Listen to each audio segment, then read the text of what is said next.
JB타임즈. 네, 더 막내 작가와 함께 시선 집중의 문을 열겠습니다. 어서 오세요. 네, 안녕하세요. 더 막갑니다. 네. 1105님이 아침 인사 전해주셨는데요. 열대야는 식었는데 국회는 더 더워지는 아침입니다. 안녕하세요. 이렇게 인사를 전해주셨습니다. 네. 국회가 더워지고 있다는 게 이제 언론중재법 개정안 이런 처리 시도 때문에 이제 그런 말씀을 하신 것 같네요. 뭐 그것도 그렇고 여야 다 대선 후보들 간에 뭐 논란도 있고 뭐 많죠? 그 이제 뭐 국회 뭐 하여간 뭐 정당 얘기이긴 한데요. 네. 아무튼 국회도 좀 뜨거운 부분이 좀 있습니다. 네, 그렇습니다. 네.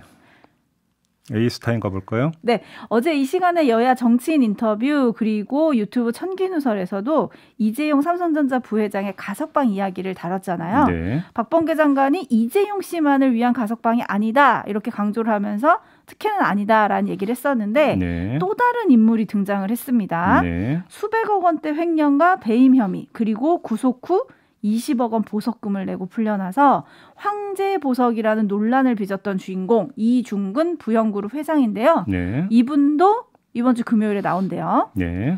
그런데 뇌물, 알선수재, 알선술회, 배임, 횡령 등 5대 중대 부패 범죄에 대해서 사면은 안 한다. 사면은 배제하겠다던 정부의 원칙이 무너진 거 아니냐. 네. 그야말로 유전무죄다. 이런 비판이 이어지고 있거든요. 그러게요. 제2의 삐딱선 정신이 발휘돼야 될 것 같은데요. 지금 삐딱선 정신 발휘하고 말 것도 없이 당연히 문제가 있죠. 유전 석방 아니겠습니까? 네. 그래서 이거는 사면이 아니라 가석방이기 때문에 원칙을 훼손한 거 아니다라는 이야기는 성립될 여지가 별로 없죠. 그죠? 그거는 삼척동자도 다 아는 문제라고 생각하니까 그거에 대해서는 입 아프게 두 번 얘기 안 하겠고요. 네. 삐딱선 정신은 저는 여기서 발휘를 하겠는데 그래서 이 사실 확인을 요청한 기자들의 취재에 대해서 법무부 관계자의 대답을 보니까 네. 이재용 부회장의 경우에는 본인이 동의를 했기 때문에 공개를 했지만 이 경우는 본인의 동의가 안 됐기 때문에 확인해 줄 수 없다. 뭐 이런 취지의 답변이 있더라고요. 네. 보셨습니까? 못 봤는데요. 저는 이걸 보고 너무나 의아했던 게 그러면 가석방 대상자가 동의하지 않으면 가석방 내역을 공개를 안 하는 거구나. 그런 이야기인 거잖아요. 납득이 되십니까? 납득이 안 되네요. 아니, 물론 뭐 법무부 관계자가 그 규정이 있으니까 그런 얘기를 했겠죠. 네. 만약에 그런 규정이 있다면 저는 그 규정의 도대체 제정 취지부터 좀 다시 점검할 필요가 있을 것 같은데 이게 말이 되는 이야기입니까? 아니 그러면 국민적 관심사가 크고 어떤 법 질서와 관련해서 중요한 문제가 있는데 그 엄정한 법집행 차원에서 가석방이 제대로 된 결정인지 아닌지를 점검할 수 있는 여지도 없다. 그러니까. 국민 입장에서는 이런 이야기로도 연결이 될 수 있는 거잖아요. 그러니까. 이게 말이 되는 얘기입니까? 그러니까요. 말이 안 되죠. 지금 많은 분들이 비판을 좀 해주고 계신데요. 이은하님, 꼼수 너무 쓰네요. 이순애님, 유전석방 옳은 소리입니다. 짜고 치는 고스톱입니다. 해주셨는데 네. 이런 소리 안 듣게 하셔야 되는 게 아닌가라는 생각이 드네요. 아이고. 그러게요. 네. 아침부터 한숨이 나오네요. 자, 뉴스와 분석이 함께하는 JB타임즈 오늘 주목할 뉴스 챙겨드리겠습니다. 첫 번째 뉴스 오디오로 먼저 만나보시죠. 최근 최재형 국민의힘 대선 예비후보 측이 문재인 대통령 부친이 흥남에서 농업개장을 한 것도 친일파 논란에서 벗어날 수 없다고 언급한 것과 관련하여 심각한 유감을 표합니다. 최 후보 측이 본인의 논란을 해명하면서 대통령을 끌어들인 것은 대선 후보로서 매우 부적절한 처신임을 명심하기 바랍니다. 대통령의 부친은 1920년생으로 해방 당시 만 24세였습니다. 네, 박경미 청와대 대변인 목소리죠. 네. 약간 경위 설명을 좀 해드려야 될 것 같은데 오마이뉴스가 최재형 예비후보 할아버지가 독립운동을 했다는 주장에 의혹을 제기하는 기사를 실은 바가 있었습니다. 네. 최재형 예비후보의 부친인 고 최영섭 대령이 회고록에서 아버지는 2002년 10월 13일 항일 독립운동 공로로 대통령 표창을 받았다고 주장을 했는데 오마이뉴스가 정보 공개를 통해서 받은 자료를 근거로 이 할아버지 최병규 씨는 독립유공자가 아니다 이렇게 보도를 한 겁니다. 네. 그러자 그러니까 최재형 캠프가 나서서 대통령 표창 사유에 대해 고 최영섭 대령의 착오가 있었다는 점은 인정은 하면서도 네. 독립운동을 했다고 거듭 주장을 했거든요. 그러면서 한마디 덧붙인 게 문재인 대통령 부친이 흥남에서 농업개장을 한 것도 친일파 논란에서 벗어날 수 없다. 이렇게 한마디 더 얹은 겁니다. 네. 이에 대해서 박경미 청와대 대변인이 조금 전에 들으신 대로 이런 입장을 어제 이제 밝힌 것이죠. 자, 이러면서 친일파 논란이 후보와 청와대 간의 오호. 분노 이런 지금 양상으로 지금 간 건데요. 이거 어떻게 봐야 될까요? 좀 정리가 좀 필요할 것 같은데 일단 우선 원칙부터 잡고 갑시다.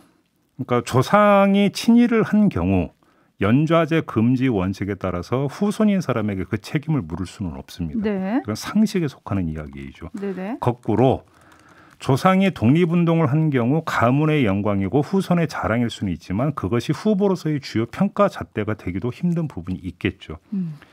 그럼에도 불구하고 논란이 되고 검증이 필요한 경우가 있습니다. 딱 하나의 경우인데요. 뭐가 있냐면 후보 본인이 조상의 행적을 어떤 식으로든 선거 과정에 끌어들여서 캠페인의 소재로 쓰는 경우. 그렇지 않습니까? 네네. 자, 이 경우에는 뭐 논란이 빚을 수 있고 필요한 게 검증이 될 수도 있겠죠. 그런데 이를 둘러싸고 진위 논란이 불거진다면 여기서 검증은 당연히 따라붙게 되겠죠. 원하지 않더라도. 네. 이렇게 보면 최재형 후보의 경우 그다음에 문재인 대통령의 경우에 대한 판단은 좀 달라지면서 분명해질 수 있을 것 같아요. 문재인 대통령의 경우는 가만히 있었잖아요. 네. 근데 왜 끌어들입니까? 이 문제에 대해서. 예를 들어서 흥남에서 뭐를 했는지 안 했는지 문제는 둘째치고 끌어들일 이유가 있느냐라는 겁니다. 네. 그잖아요. 그럴 이유가 전혀 없어 보이고 첫째. 그다음에 최재형 예비 후보의 경우는 이 적극성의 농도가 어느 정도인지는 뭐 사람에 따라서 평가가 달라질 수는 있겠습니다만 스스로 애국자 집안임을 강조를 해오지 않았습니까? 그렇죠. 그런 점에서 상대 후보든 언론이든 검증 시도하는 것은 자연스럽게 따라붙는 과정이 될 수 있다. 그냥 그렇게 정리를 하면 될 것 같아요. 근데 이제 최재형 후보 공보특보다는 후보자 개인에 대한 검증과 비판은 달게 받겠지만 과거의 조상까지 끌어들여서 비정상적 논란을 확대하는 데 대해서는 깊은 유감을 표한다고 했거든요. 바로 이 기준인 거죠. 그러니까 이제 최재형 예비 후보는 가만히 아무 이야기도 하지 않고 있었는데 네. 만약에 이제 캐면서 어떤 조상의 문제를 제기를 한다면 그거는 이런 입장은 당연히 나올 수 있는 문제라고 생각을 해요. 조금 네. 전에 말씀을 드렸다시피. 네네. 근데 문제는 선거 캠페인 과정에서 그것이 조금이라도 일정하게 어떤 소재로 활용이 됐다고 한다면 그때는 또 이야기가 달라진다. 요 점을 지금 말씀을 드리는 거죠. 네, 청취자님들 반응을 조금 소개를 해드릴게요. 이 하나 번 쓰시는 분 네. 서로 가족은 건들지 맙시다. 네. 8401님, 최재형 후보 선거법 위반 논란도 있던데 조용할 줄 알았는데 이분도 약간 시끄러운 후보네요. 라는 의견 보내주셨고요. 마이크 잡은 거 말씀하시는 거죠? 네. 네. 김종희님, 내 선친의 명예를 위해 남의 선친을 걸고 넘어지다니요. 좀 선을 넘으시는 거 아닌가요? 이런 의견도 보내주셨고요. 네. 반면에 0310님은 옛날에 25세면 할 거 다 합니다. 아마 청와대의 해명도 충분치 않다는 뜻인 것 같아요. 네. 네, 이런 의견들이 지금 들어오고 있고요. 한편에 이제 최재형 후보 측은 물론 뭐 최재형 후보 측뿐만 아니라 국민의힘의 인사들도 이런 얘기를 하던데 대통령이 이런 거는 이렇게 신속하게 유감 표명을 하면서 백신 공급 지연이나 드루킹 사건 등등 우리가 대통령에게 요구하고 있는 것들이 있는데 왜 그거에 대해서는 유감을 표현하지 않느냐 이런 얘기를 하더라고요. 뭐 그런 얘기 나올 수 있죠. 야권 입장에서는 제기할 수 있는 문제라고 생각을 합니다. 네, 그렇군요. 알겠습니다. 여기까지 하고요. 네. 지금 잠깐 속보가 들어왔는데 북한의 반응이 들어왔어요. 네. 김영철의 워딩으로 나온 건데요. 한미가 엄청난 안보 위기 시시각각 느끼게 해주겠다. 그래요. 네. 이걸 좀 어떻게 봐야 될까요? 일단 이제 그 말이고 네. 행동을 좀 보죠. 그렇죠. 네. 남북관계 개선 기회를 날려버렸다. 대가를 똑바로 알게 해주겠다. 이런 이야기가 나오는데요. 자세한 맥락은 좀 짚어봐야 될 것 같습니다. 요거는 아마 내일 방송에서 짚을 수 있지 않을까 싶네요. 자, JB타임즈 다음 주목할 뉴스로 넘어가겠습니다. 어떤 뉴스인가요? 전두환 씨가 광주 지방법원에 출석한 그저께 40대 남성이 광주 고검에서 판사실이 어디냐고 물으면서 일본도를 휘둘렀습니다. 그래서 검찰 수사관에 부상을 입혔습니다. 네. 이 사람은 범행을 저지르기 3시간 전쯤에 자기 블로그에 글을 올렸다고 합니다. 네. 인용하기도 좀 약간 뭐한데요. 전라도 것들이 복수를 위해서 공부하고 판사, 검사, 변호사가 되어 결국 미친 짓을 했네. 뭐 이런 내용이라고 합니다. 헬기 사격을 증언한 고 조비오 신부와 세월호 참사, 문재인 정부를 비하하는 내용도 있었다고 합니다. 근데 이 사람은 검거 후에 경찰 수사에 묵비권을 행사를 하고 있다고 그래요. 네.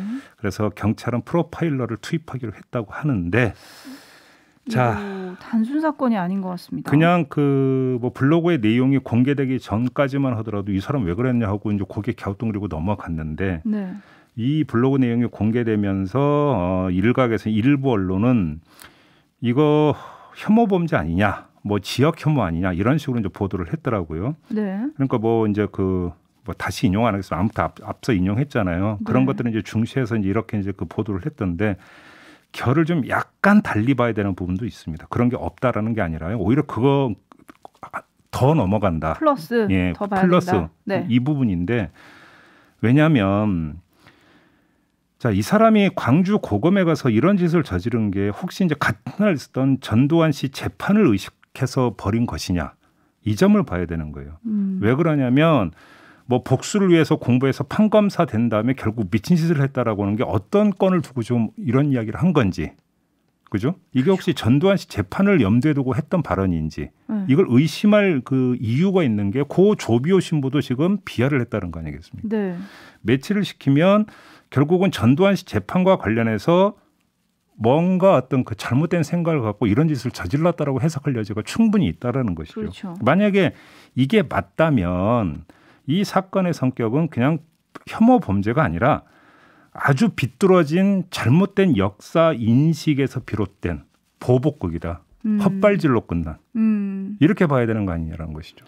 그러니까요. 그러니까요. 따져볼 게 좀 있는데 그래도 하여튼 저는 이거 보고 첫 번째 든 뉴스는 뭐 이래서 역사 교육이 중요한 것 같다. 그리고 역사 위에 정치적 이념이나 색안경을 더 씌워서는 안 된다. 네, 맞아요. 네, 이런 생각이 좀 들었는데요. 지금 촌철님들이 그런 사람이 어떻게 들어갈 수 있었냐, 경비는 뭐 했냐 이런 의견을 좀 또 보내주시고 계신데 막무가내로 들어갔다고 하죠. 네, 그래서 이런 것도 좀 살펴봐야 될 것 같고요. 그나저나 전두환 씨 재판 얘기를 저희가 좀 못했는데 굉장히 노쇠한 모습으로 나왔다는 게 화제가 됐었어요. 네. 그걸 보면서 드는 생각이 사과받을 시간이 진짜 얼마 안 남은 게 아닌가. 나이가 90이죠. 네, 초조함이 좀 드는데. 근데 저는 그 모습을 보면서 얼마 전에 그 한국일보였던가요? 사진 한 장이 실렸죠. 산책하다가 찍힌 거 말이죠. 연희동을 산책하던 전두환 씨의 모습. 네네네. 그잖아요. 네. 혼자 산책을 하고 있지 않았습니까? 네. 그잖아요. 그다음에 사진을 찍고 있는 기자에게도 뭐 큰 소리를 치면서 뭐를 했다라는 거 아닙니까? 그런데 얼마 지나지 않았는데 광주지방법원에 출석하는 그의 모습은 부축을 받아가면서 그잖아요. 그러니까요. 꾸박꾸박 졸고 이랬다라는 거잖아요. 네. 그럼 며칠 사이에 그렇게 갑자기 상태가 나빠진 거냐? 아니면 다른 거냐? 저는 그게 의아했어요. 그러니까요. 그게 의아한데 뭐 어떻게 확인하실 길도 없고 하여튼 좀 답답했는데 조비오 신부의 조카죠. 조영대 신부님이 이런 말씀을 하셨더라고요. 시민들이 이룩한 민주주의 혜택을 가장 많이 누리고 있는 전두환. 맞아요. 여전히 반성 없는 태도로 죄송합니다. 네. 일관하고 있다 이런 얘기를 했는데 정말 아이러니하게 민주주의 혜택을 가장 많이 누리고 있는 자가 그다. 이런 얘기가 좀 가슴이 아팠고요. 3792님. 재판받기 전에 차에서 많이 주무셨을 텐데 라는 의견을 보내주셨네요. 민주주의가 때로는 참 시끄럽고 때로는 더디 가지만 그래도 이제 민주주의 어떤 또 절차는 지켜야 되는 거 아니겠습니까? 네. 그렇지만 조영대 신부가 그러니까 말씀하신 대로 민주주의를 압살한 사람이 민주주의 혜택을 가장 많이 누리고 있는 것은 엄연한 사실인 것 같습니다. 그러니까요. 네. 이 뉴스도 좀 한숨이 나네요. 그죠? 자, 다음 뉴스로 넘어가겠습니다. 오디오로 먼저 만나보시죠. 세월호에 설치된 64대의 CCTV 영상이 저장된 DVR. 세월호 참사 발생 직전 녹화가 멈춘 것으로 드러나 여러 의혹이 끊이지 않았습니다. 누군가 이 DVR을 몰래 수거해 가짜 DVR과 바꿔치기를 했고 DVR에 저장된 CCTV 데이터도 조작됐다는 겁니다. 세월호 특별검사팀은 90일간의 수사 끝에 이 같은 의혹들이 모두 사실이 아니라고 결론 냈습니다. 세월호 CCTV 데이터 조작이 있었다는 의혹 사건에 관하여 이를 뒷받침할 만한 증거가 없어 공소를 제기하지 않기로. CCTV 데이터에서 드러난 조작 의심 흔적의 경우 데이터 복원 과정에서 발생한 오류일 뿐 핵심 내용을 숨기거나 조작할 정도는 아니었다는 게 특검의 결론입니다. 이와 함께 특검팀은 DBR과 관련된 정부 대응의 적정성도 수사했지만 혐의점을 찾지 못했다고 밝혔습니다. 네, 어제 이현주 세월호 특검이 이렇게 수사 결과를 발표를 했죠. 네. 이에 대해서 유족 측은 피의자나 피조사자 진술에 의존한 추정 범위에서 벗어나지 못했다. 이렇게 이제 비판을 했는데요. 네. 간략하게 하면 이제 정리를 해야 될 것 같습니다. 특검은 끝났지만 그렇다고 끝난 건 아니다. 끝난 건 아니다. 네, 왜냐하면 사회적 참사 특별조사위원회는 계속 활동을 하고 있습니다. 네. 지난해 12월에 국회에서 관련법이 개정이 됐거든요. 이에 따라서 내년 6월 10일까지 활동 기간이 연장이 됐어요. 그리고 이제 세월호 참사 관련 범죄 행위의 공소시효도 이 사참위 활동 기간까지 정지된 상태이기 때문에 아직 여지는 남아있다. 이 말씀을 좀 드려야 될 것 같은데 물론 이 점은 다르겠죠. 특조위와 특검은 수사권의 행사라고 그렇죠. 하는 점에서 좀 그러니까 다르죠. 차이가 좀 있죠. 권한의 네. 차이가 있기 때문에 그래서 이제 특검까지 갔던 부분이 있는데 여기서 이제 아무 결과가 나오지 않았기 때문에 유족들이 좀 반발을 하는 것 같고요. 네, 그리고 지금 말씀하신 사회적 참사 특별조사위원회가 이제 특검 조사 결과에 대해서 오늘 입장을 밝힌다고 합니다. 어떤 입장을 밝힐지 조금 지켜봐야 될 것 같고요. 예. 일단 어제 1차적으로 나온 유가족들의 입장은 여전히 물음표가 좀 남는다. 수사 과정을 공개해달라 이런 요구가 있었고요. 네. 7년의 수사도 답을 주지 못한 내용이 뭐냐 정리를 좀 해보면 애초에 궁금했던 CCTV가 왜 그때 꺼졌는지, 사고 당시 영상이 왜 기록되지 않았는지, 그리고 승객들이 달아날 수 있는 충분한 시간이 있었음에도 죽음으로 내몰린 근본적인 이유와 책임은 뭔지. 살아날 수 있었던. 네, 이런 얘기들인데요. 예. 이 답을 찾을 수 있을지 좀 더 지켜봐야 될 것 같습니다. 예. HBYI님이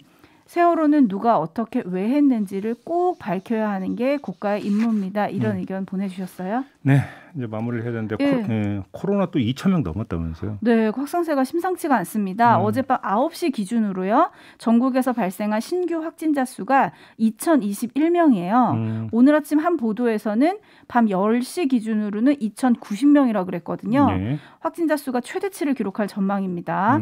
처음이에요. 2,000명대를 넘어서는 게. 네. 네, 그래서 이 악몽을 빨리 깨는 법 사실 우리 다 알고 있잖아요. 오늘도 움직임은 최소화하고 방역은 철저히 지키시는 하루가 돼야 할 것 같습니다. 그래요. 자, 이렇게 마무리하겠습니다. 더마카 수고하셨습니다. 네.